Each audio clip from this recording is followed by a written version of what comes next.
Meu Senhor e meu Deus, creio firmemente que estás aqui, que me vês, que me ouves. Adoro-te com profunda reverência. Peço perdão dos meus pecados e graça para fazer, com fruto, este tempo de oração. Minha Mãe Imaculada, São José, meu Pai, Senhor, anjo da minha guarda, intercedei por mim. Há uma semana soube que me tocava gravar esta meditação sobre o dom do conselho. E precisamente nesse dia li na primeira leitura aquele episódio curioso em que Paulo e Silas estão presos no calabouço. Durante a noite entoam louvores a Deus, estão em oração. Os outros presos escutam-nos. E então nessa altura houve-se um tremor de terra, uma coisa tão grande que abalou os alicerces da prisão. Todas as portas se abriram e soltaram-se as cadeias de todos os presos, diz os Atos dos Apóstolos. O carcereiro acorda e vê que as portas estão abertas e então desespera. Puxa da espada e ia-se suicidar, julgando que os presos tinham evadido. Mas Paulo bradou com voz forte: "Não faças nenhum mal a ti mesmo, pois nós estamos todos aqui." O carcereiro pediu uma luz, correu para dentro e lançou-se a tremer aos pés de Paulo e Silas. Depois trouxe-os para fora e perguntou-lhes: "Senhores, que devo fazer para ser salvo?" E então Paulo e Silas respondem-lhe: "Acredita no Senhor Jesus e serás salvo, tu e a tua família." E eles anunciam-lhe a palavra do Senhor. E o carcereiro, àquela hora da noite, leva-os consigo, lava-lhes as feridas e recebe o batismo. Leva-os para a sua casa e ali os trata, escuta, deixa-se ser tratado também da alma. Mandou-os subir para a sua casa, diz o texto, pôs-lhes a mesa e alegrou-se com toda a sua família por ter acreditado em Deus. Que devo fazer? Que devo fazer para ser salvo? Esta é a pergunta. Que devo fazer? O que é que eu devo escolher? Qual é que é o caminho? É precisamente aí que está o dom do conselho. Saber escolher bem. Em primeiro lugar, para mim. Depois, posso também aconselhar os outros, mas, em primeiro lugar, discernir que devo fazer para ser salvo. E a resposta correta a esta pergunta vai me encher de alegria. Mandou-os subir para a sua casa, pôs-lhes a mesa e alegrou-se com toda a sua família por ter acreditado em Deus, por ter escolhido, por ter encontrado o caminho, por ter visto que devo fazer, que caminho seguir, que hei de fazer para ser salvo. Este homem alegrava-se com o conselho recebido de Paulo e de Silas. Dizia o Papa: "Sabemos como é importante, nos momentos mais delicados, poder contar com sugestões de pessoas sábias e que nos amam. Através do conselho, é o próprio Deus, com o seu Espírito, que ilumina o nosso coração, fazendo com que compreendamos o modo justo de falar e de nos comportarmos e o caminho que devemos seguir.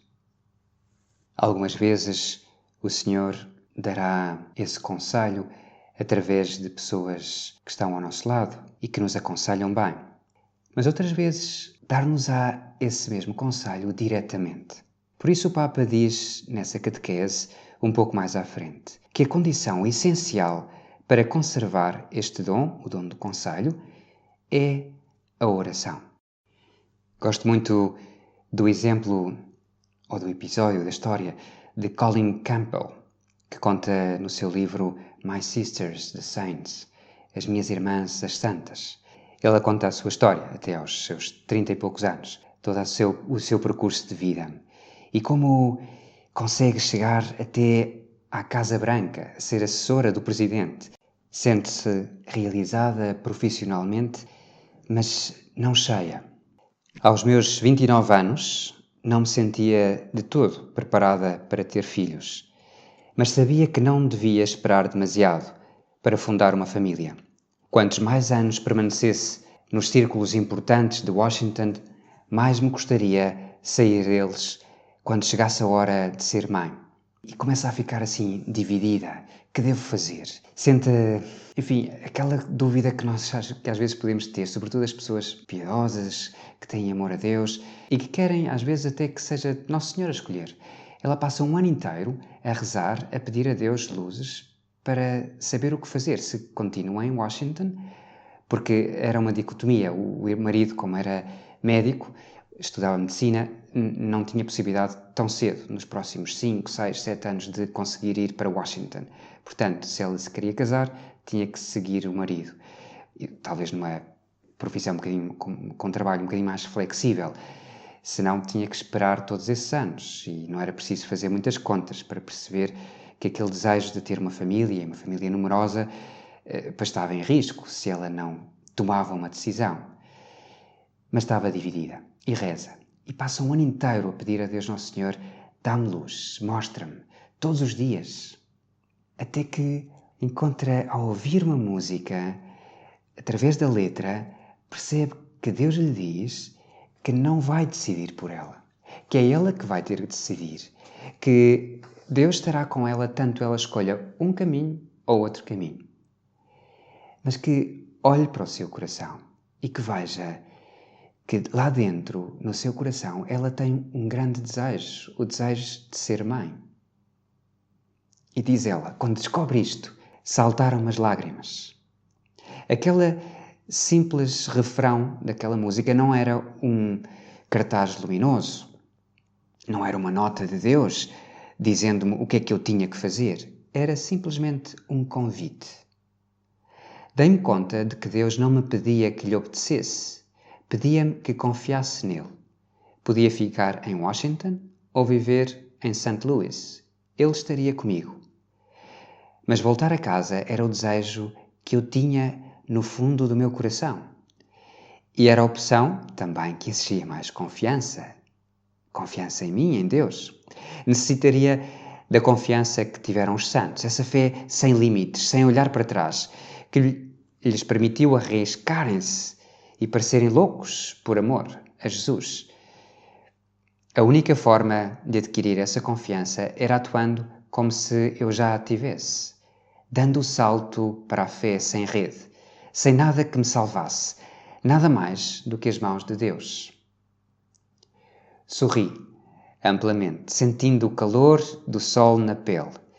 Tive que me conter para não largar a correr até ao meu apartamento. Só queria telefonar ao John e dizer-lhe que agora, já, sem condições, eu voltava para casa. E umas páginas mais à frente conta esta alegria que provém de descobrir o caminho, de encontrar o conselho, o caminho de Deus. O que é que o Nosso Senhor quer para mim? O que é que me vai fazer feliz?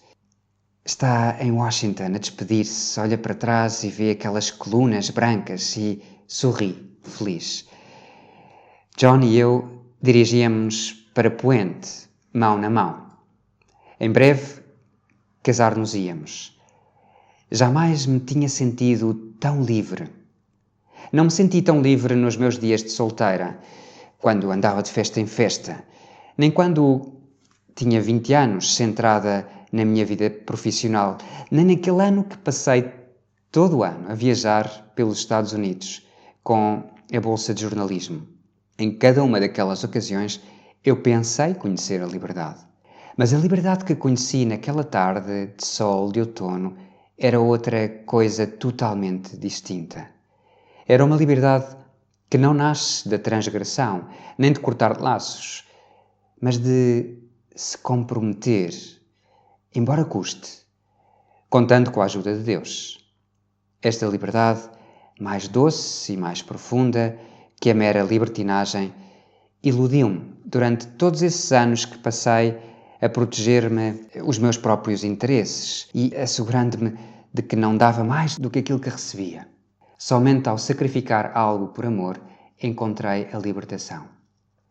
Agora, por fim, sentia-me preparada para o matrimónio, com o coração aberto, de par em par. E tudo graças ao conselho da oração. Pedimos ajuda ao Espírito Santo e à nossa Mãe do Céu, para sermos dóceis a Deus na oração, para que saibamos encontrar essa vontade de Deus para nós, ainda que seja esse descobrir que sou eu que tenho que decidir, e depois que nos dê também o dom da fortaleza para decidir certamente, para querer mesmo aquilo que vejo que me vai fazer bem. E todos os outros dons que nos ajudam também a entendê-lo melhor, a encaixá-lo no plano de Deus. Enfim, estão todos ligados. Pedimos ajuda à Nossa Senhora para dizer como ela: eis aqui a escrava do Senhor, para também lhe perguntar como se fará isso, se não conheço varão, para perceber e então poder decidir, ver para onde é que é o caminho de Deus, o que é que o Senhor me pede e depois dizer: aqui estou. Dou-te graças, meu Deus, pelos bons propósitos, afetos e inspirações que me comunicaste nesta meditação. Peço-te ajuda para os pôr em prática. Minha Mãe Imaculada, São José, meu Pai e Senhor, anjo da minha guarda, intercedei por mim.